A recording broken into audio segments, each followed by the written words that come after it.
Cash floor একটা অঙ্ক নিয়ে আমরা এখানে করার চেষ্টা করব। কোশ্চেনটাকে পড়ে নেওয়া যাচ্ছে। The summarised balance sheet of BPS limited on 31st March 2020 and as on 31st March 2019 figure দুটো দিয়েছে। তো কী কী দিয়েছে দেখা যাক। Equity share capital, equities and liabilities shareholders fund 120, 120। তো এটাতে কোনো খেলা নেই বলে আমি এখানে ক্রস দিয়েছি পেন্সিলটাতে। রিজার্ভ অ্যান্ড সারপ্লাস এরকম দুটো ফিগার দেওয়া আছে। Reserve and surplus FC 98, 160 and 94। তাহলে এটা ছিল লাস্ট ইয়ার, এটা হচ্ছে কারেন্ট ইয়ার কলাম। পাক্কা? তাহলে এইখানে যে ডিফারেন্সটা হলো সেখানে হচ্ছে কত কি আমরা কমেছি মানে 4000 টাকা মাইনাস হবে এবং অপারেটিং লস বলে দেখাবো, অপারেটিং প্রফিটে আমরা মাইনাস বলেও দেখাবো। আর কি আছে? নন কারেন্ট লাইবিলিটিসের মধ্যে আছে লং টার্ম বরোয়িং যেটা ডিবেঞ্চার, লং টার্ম বরোয়িং যেটা ডিবেঞ্চার। সেখানে ওপেনিং কত ছিল? সেখানে ওপেনিং ছিল 20,000 টাকা আর ক্লোজিংয়ে কিছু নেই, তার মানে পুরো 20,000 টাকা আমরা রিডিম করে দিয়েছি। রাইট? আমরা দেখবো ইনিশে কিছু বলেছে কিনা। বলেছে debentures were redeemed at a premium of 10%। যখনই ডিবেঞ্চারটা শোধ করা হচ্ছে তখন সেটা 10% প্রিমিয়ামে দেওয়া হচ্ছে। তাহলে 20,000 টাকা ছিল, কী বললাম বল? 20,000 টাকা ছিল। এখন ওটা এখন নেই, তাহলে কত টাকা গেছে? 20,000 টাকা চলে গেছে। 20,000 টাকা শোধ করে দিয়েছি কিন্তু 10% প্রিমিয়াম ছিল, তাহলে আরও 2,000 টাকা এক্সট্রা দিতে হয়েছে। তাহলে দিলাম কিন্তু আসলে 22,000 টাকা দিয়েছি আগে, আসলে 22,000 টাকা, 2,000 টাকা গেছে প্রিমিয়ামে। তো এটা আমরা অ্যাকাউন্ট করে দেখাবো যে কী করে এই এফেক্টটা দিচ্ছি। সহজ রাস্তা, রিডেমশন অফ ডিবেঞ্চার 22,000 দেখাবো আর 2,000 রুপিস আমরা আমরা অপারেটিং প্রফিটে গিয়ে যোগ করবো। ওটা আছে পরে বলছি। কারেন্ট লাইবিলিটিসের মধ্যে আছে short term borrowing, bank overdraft আগে ছিল 39,650, সেটা এখন নেই কিছু, তার মানে এটা আমরা কারেন্ট লাইবিলিটিস বলে দেখবো। ওকে, এখনকার রুল অনুযায়ী ব্যাঙ্ক ওভারড্রাফট হচ্ছে কারেন্ট লাইবিলিটিস। কারেন্ট লাইবিলিটিসের মধ্যে এটা কমে গেছে বলে আমি ডিসিএল লিখলাম, আর আমরা অ্যাড ডিসি আইসিএল রুল অনুযায়ী ডিসিএলকে মাইনাস করব। যদি ডিসিএ এবং আইসিএলকে অ্যাড করা হয় তাহলে ডিসিএলকে লেস করব। ট্রেড পেয়েবল ছিল ক টাকা? 46,800 হয়েছে 43,360। এটাকে আমরা ডিসিএল বা ডিক্রিজ ইন কারেন্ট লাইবিলিটিস বলে দেখব। ডিক্রিজ ইন কারেন্ট লাইবিলিটিস হওয়ার জন্য এটাকে লেস করব। ওকে, কারেন্ট লাইবিলিটিসের দিক থেকে আমরা অ্যাড বা লেসটা খুব তাড়াতাড়ি বুঝতে পারি। হ্যাঁ, ডিক্রিজ হলে লেস করব আর ইনক্রিজ হলে অ্যাড করব, মনে থাকবে। অ্যাসেটের মধ্যে কী কী আছে? ফিক্সড অ্যাসেট আছে 1,52,000 এখন আছে, আগে ছিল 2,18,800। এটার জন্য আমাদের কাছে একটা নোটস দিয়েছে, যেটা নোটস দিয়েছে সেটা আমরা নোটস থেকে ফলো করব, যেটা নোটস দেয়নি সেটা ডিরেক্টলি ব্যালেন্স শিট থেকে ফলো করব। বিল্ডিং ছিল একই ফিগার আছে, বিল্ডিং ওপেনিং ক্লোজিং একই ফিগার আছে, তার জন্য কোনো এফেক্ট নেই। ওয়্যার হাউস আগে ছিল কত? 33,200, এখন কিছু নেই, তাহলে পুরো ওয়্যার হাউসটা চলে গেছে কোথায় চলে গেছে না বিক্রি করে দেওয়া হয়েছে, সেটা নিচে বলা আছে একবার। আর কি আছে?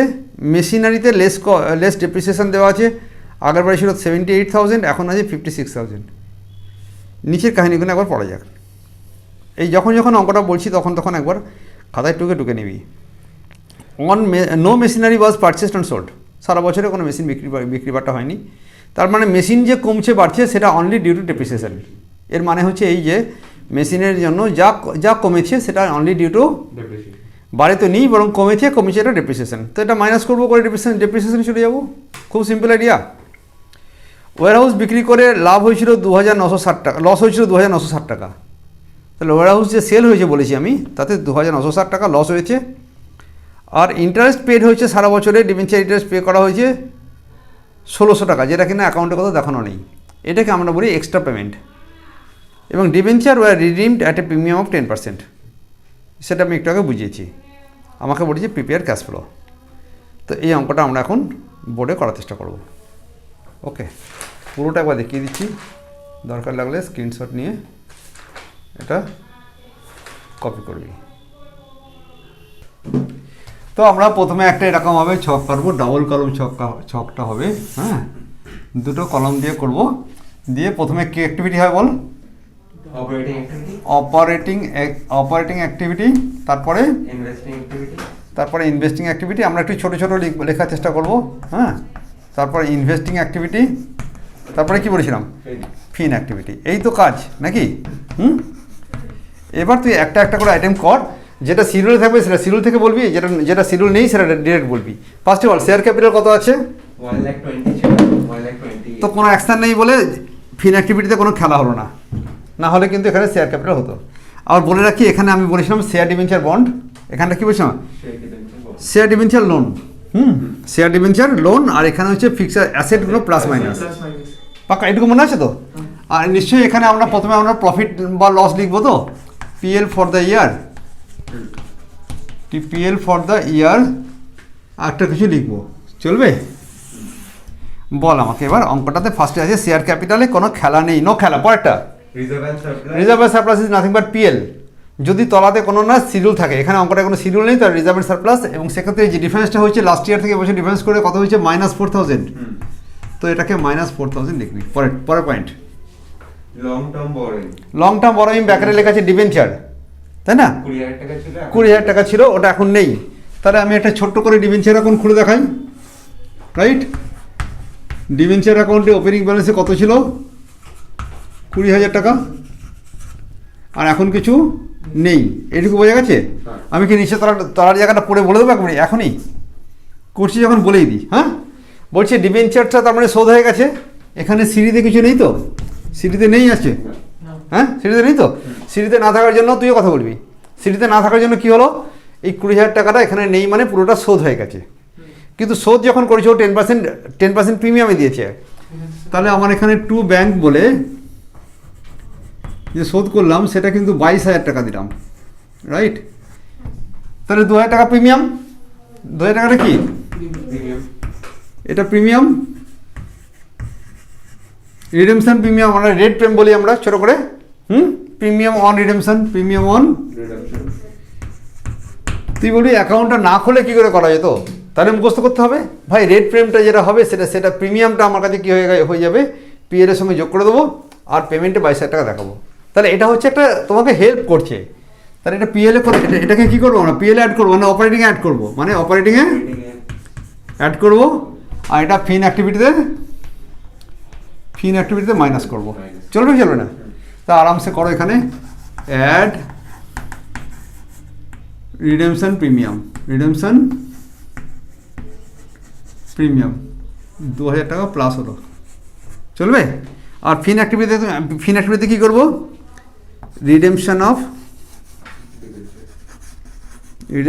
অফ ডিবেঞ্চার ব্যাকেটে লেখ ইনক্লুডিং প্রিমিয়াম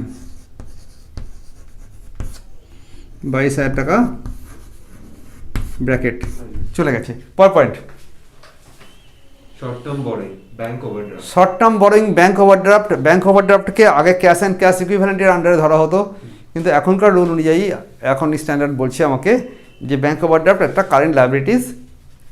ওকে, কারেন্ট লায়াবিলিটি। তাহলে ব্যাংক ওভারড্রাফট আগে ছিল, এখন নেই, তাহলে কী হলো? ডিক্রিজ ইন কারেন্ট লায়াবিলিটিস, তাই তো? আচ্ছা, ব্যাংক ওভারড্রাফট পোর্শনটা আমরা ফেলে রাখি, পরে করবো, কারণ হলে এখানে না ভীষণ ক্লামজি হয়ে যায়। ওকে, সিএলটাকে ফেলে রাখা যাক, একটা কোশ্চেনে দাগ মেরে রাখবো যে এটা সিএলটা পড়ে আছে। তারপরে কি আছে? ওটা বেশ ফেলে রাখি, পরে বলবো। তারপরে ফিক্সড অ্যাসেটের জন্য শিডিউল দিয়েছে। কি শিডিউলে আছে বলো? বিল্ডিংয়ে কোনো চেঞ্জ নেই, নো চেঞ্জ ইন বিল্ডিং। আমি একটু আলোচনা করতে গিয়ে দেখিয়েছি, তো বিল্ডিংয়ে কোনো খেলা নেই, চলবে? ওয়্যার হাউস নিয়ে কিন্তু ওরা বিক্রি করেছে, দেখ ওয়্যার হাউস ওরা কী করে দিয়েছে? সোল্ড করে দিয়েছে। তাহলে আগে কত ছিল? ওপেন ব্যালেন্সে কত ছিল? অ্যাসেটগুলো সব ডেবিট ব্যালেন্স দিয়ে হবে 33,200। এটার এখন কোনো ফিগার নেই তো? তাহলে সিরিতে কোনো নেই, তার মানে পুরো ফিগার বিক্রি হয়ে গেছে। বিক্রি করেছি এখন, তখন কত লস খেয়েছি? 2,960 লস হয়েছে। তাহলে আমি নিশ্চয়ই কমে বিক্রি করেছি, তাই না? আর এখানে বাকিটা পিএলে চলে, এখানে পিএল লিখবো, ব্যাকেটে লিখবো লস কত? 2,960। ভাই 33,600 মধ্যে 2,900 টাকা লস হয়েছে, তাহলে কত বিক্রি করেছি? 32,40-তে বিক্রি হয়েছে, রাইট? অথবা এখানে 33,200 লেখো, 33,200 লিখলাম, লিখে আমি ব্যালেন্স করে পেলাম যে এই টাকাটা সেল হয়েছে। এটা বাই বি মানে কি? ব্যাংক, হ্যাঁ, বাই মানে কি, ব্যাংক মানে ব্যাকেটে সেল। তাহলে এর এফেক্টটা দিয়ে দিই নাকি এখনই, যখন ওটাও দিয়েছি তো এটাও দিয়ে দিই। ভাই সেল করলে আমার কাছে ইনভেস্টিং অ্যাক্টিভিটিতে যাবে তো, এখানে কি করবো, সেল অফ warehouse ক টাকা দিয়ে বিক্রি হয়েছে, 30,240 জোরে বল কথা। 30,240 আর আমার কাছে কি হয়েছে, লস হয়েছে, লস হলে এখানে অ্যাড করব, loss on sale of warehouse কত 3 কত 2960 2960 অ্যাড করলাম। ওকে, তাহলে আমি একই সঙ্গে অ্যাকাউন্টটা করে তার যে নিচের এফেক্টটা পর্যন্ত দিয়ে তার আবার এফেক্টটা কোথায় ক্যাশ ফ্লোতে পড়বে সেটা দেখাচ্ছি। ঠিক আছে, পরে পয়েন্ট। তারপর হচ্ছে machinery মেশিনারি অ্যাকাউন্টে কি বলেছে, কমেছে, তাই না? আর বলেছে মেশিনারিতে কোনো সেলও হয়নি, কোনো পারচেস হয়নি। আমি আগে ডিসকাশন করে বলেছি যে any difference is nothing but depreciation. তো কিতনা কা ডিফারেন্সিয়েশন হওয়া, ডিফারেন্স হওয়া বলো।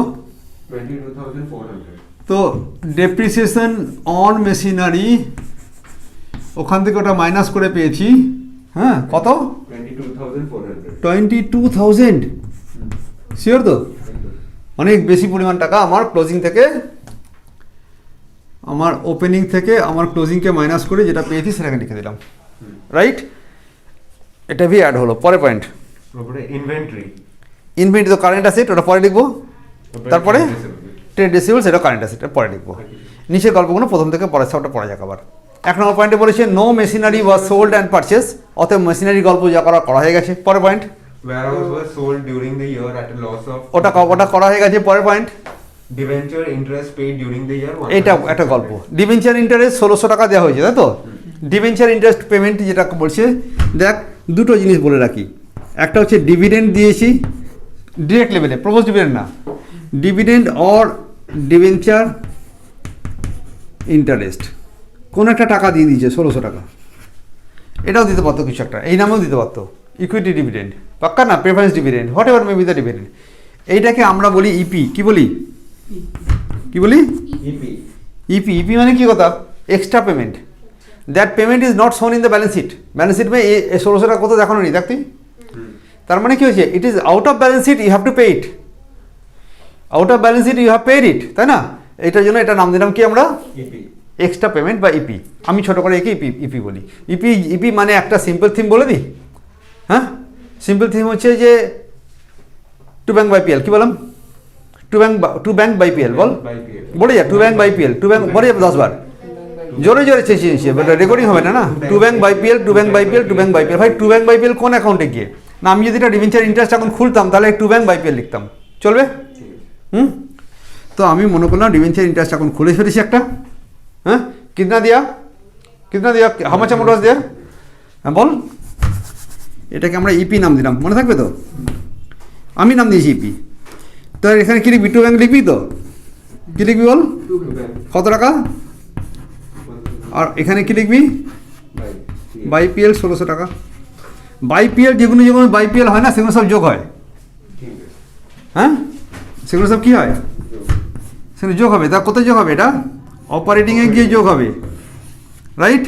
আর টু ব্যাংক যেহেতু ডিবেঞ্চার ইন্টারেস্ট দিয়েছি না, তো এটা ফিন অ্যাক্টিভিটিতে মাইনাস হবে, এটা ফিনে মাইনাস। তখন আমি এর থেকেও শর্টকাট বানালাম, আরে ভাই এক্সট্রা পেমেন্ট মানে উপরে যোগ নিচে বিয়োগ। কি বললাম, জোরে জোরে বল, এক্সট্রা পেমেন্ট মানে কি? উপরে যোগ নিচে বিয়োগ। তাহলে এতক্ষণে অ্যাকাউন্টও যদি পরীক্ষা হলে না করার সুযোগ থাকে, আমার সময় নেই স্যার, সময় পাইনি, এত টাকা এত করে কখন দেখবো? নিচু ক্লাসে পড়িস, উঁচু ক্লাসে করে দেখাতে হবে, তোমাকে শো করতে হবে। বাট তোর জন্য তাহলে এখন একটা রুল বানিয়ে দিই। কী বললাম, উপরে যোগ নিচে বিয়োগ। এটা লিখতে পারছি না, আর অত জায়গা নেই। উপরে যোগ নিচে বিয়োগ, উপরে মানে যোগ মানে কোথায়, এখানে ডিবেঞ্চার ইন্টারেস্ট, ডিবেঞ্চার কত টাকা,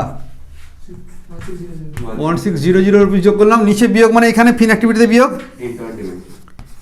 হ্যাঁ পেমেন্ট অফ ডিবেঞ্চার ইন্টারেস্ট, হ্যাঁ ইন্টারেস্ট অন ডিবেঞ্চার, চলবে? পেমেন্ট করেছি মানে 1600 টাকা মাইনাস, তাহলে উপরে যোগ নিচে বিয়োগ হলো কি হলো না?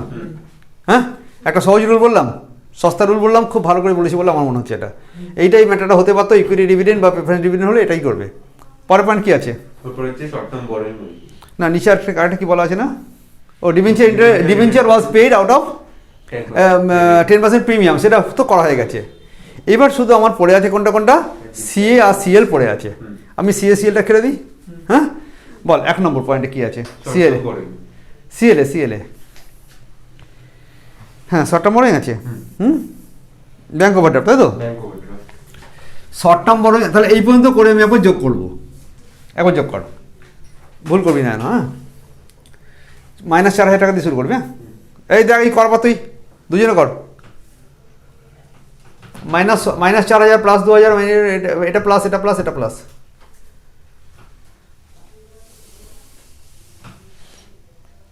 ঠান্ডা মাথায় কর আস্তে আস্তে। এটাকে বলা হয়, দাঁড়া, এটাকে বলে operating profit before WC changes. পাক্কা? ক টাকা হলো? 39,360। এই করে দেখেছিস, মিলেছে? এই টাকাটা হলো। এইবার আমার কাছে যে রুলটা বলেছিলাম, কিছু জিনিস অ্যাড হবে আর কিছু জিনিস লেস হবে। অ্যাড কি হয় ভাই? DCICL। কি বলেছি? Add DCICL। সহজ করে বলবো, আরেকটু আমার মনে হচ্ছে চেঞ্জ করে নিই। অ্যাড ICL, অ্যাড ICL আর লেস DCL। তাই তো আমি লাইভে সিএল দিয়ে যেটা শিখবো, সিএ দিয়ে সেটা তার উল্টো হবে। অথবা তুই মুখস্থ করে অ্যাড DCICL, অ্যাড। এবার বল আমাকে, তুই সিএল টাকা নিয়েছিস তখন হাতে, তো সিএল এর 1 নম্বর পয়েন্ট কি আছে? Bank overdraft. কমেছে না বেড়েছে? কমলে ডিসিএল লিখবো তো। তাহলে ডিসিএল কি হয়? লেস হয় ডিসিএল। তাহলে লেস দিয়ে লিখলাম ডিক্রিজ ইন ব্যাংক ওডি। ক টাকা? 39,680। বাপরে, মাইনাস। মা একই হয়ে গেল না? 360। ঠিক আছে, বল তারপরে কি আছে? ট্রেড পেমেন্ট কমেছে। কমেছে তো। ডিসিএল ওটা লেস, কত হলো বিয়োগ করলে? 3440 ছিল। 34 ঠিক লিখছি তো? এটা লিখলাম ডিক্রিজ ইন কি? Trade payable. ট্রেড মানে বাংলায় বলে ক্রেডিটার্স। হ্যাঁ, ট্রেড পেয়েবলে মাইনাস হলো। তারপর বলো সিএ বলো। সিএ হচ্ছে ইনভেন্টরি। বেড়েছে না কমেছে? ইনভেন্টরি হচ্ছে কমেছে। কমেছে মানে ডিসিএ। ডিসিএ মানে অ্যাড। হ্যাঁ, তাহলে এখানে লেখ ডিক্রিজ ইন ইনভেন্টরি। ক টাকা? 17,440। 17,440। এটা অ্যাড হয়েছে। হ্যাঁ, তারপরে হচ্ছে ট্রেড রিসিভেবল। কি হয়েছে? কমেছে না বেড়েছে? আইসিএ মানে কমেছে, তাই তো? তাহলে কমার কলমে আমি আরেকটা পয়েন্ট লিখে দিলাম, লেস ইনক্রিজ ইন কি বলি এটা? Trade receivables. ক টাকা? 12,640। ডিফেন্সটার তো, ডিফেন্স বলছিস তো? কত? 12,640। 640। তাহলে এইগুলো করলে আমি একটা নেট লেভেলে অপারেটিং প্রফিট পাবো। এর সঙ্গে এটা প্লাস, এটা প্লাস, এটা মাইনাস, এটা মাইনাস কর এবার। যেন এইটা কি লেখা ছিল দেখ, ট্রেড রিসিভেবলস কি ছিল আগে কত ছিল, এখন কত হয়েছে? হ্যাঁ, আগে ছিল 49,700। আগে ছিল 49,660। Very good. এখন হচ্ছে 37,120। তাহলে 49 থেকে কত হয়েছে? 37। তাহলে এটা ইনক্রিজ না ডিক্রিজ হলো? এটা ডিক্রিজ হলো, তাই তো? 40 কত ছিল? 49 ছিল, এখন হচ্ছে কত? 37। তাহলে ইনক্রিজ না ডিক্রিজ? ডিক্রিজ। তাহলে আমরা লিখবো ডিক্রিজ। আমরা লিখবো ডিক্রিজ ইন ট্রেড রিসিভেবলস। পাক্কা? তাহলে ডিক্রিজটা কি করা হয়? অ্যাড করা হয় তো? আমরা একটা লিটল বিট কারেকশন করে নিচ্ছি। হ্যাঁ, তাহলে এটা যখনই অ্যাড করব তখন আমার কাছে এই ব্র্যাকেটটা দিলাম তুলে, তাহলে একটা আমরা ভুল করে ডিক্রিজকে ইনক্রিজ ধরেছিলাম, ওটাকে আমরা লেস করেছিলাম। তাহলে আমি এই যোগ বিয়োগটাকে রেকটিফাই করে নেবো এখন। বলো যোগ বিয়োগ কত হলো? 11,920 রুপিস আমার কাছে এখন প্লাসে এসছে, এটা আমি প্লাসে এসছে আর এটা মাইনাসে এসছে, পাক্কা? তাহলে নেট লেভেল কত উত্তর হলো? 18,500 কিছু করবি না, থাক 560।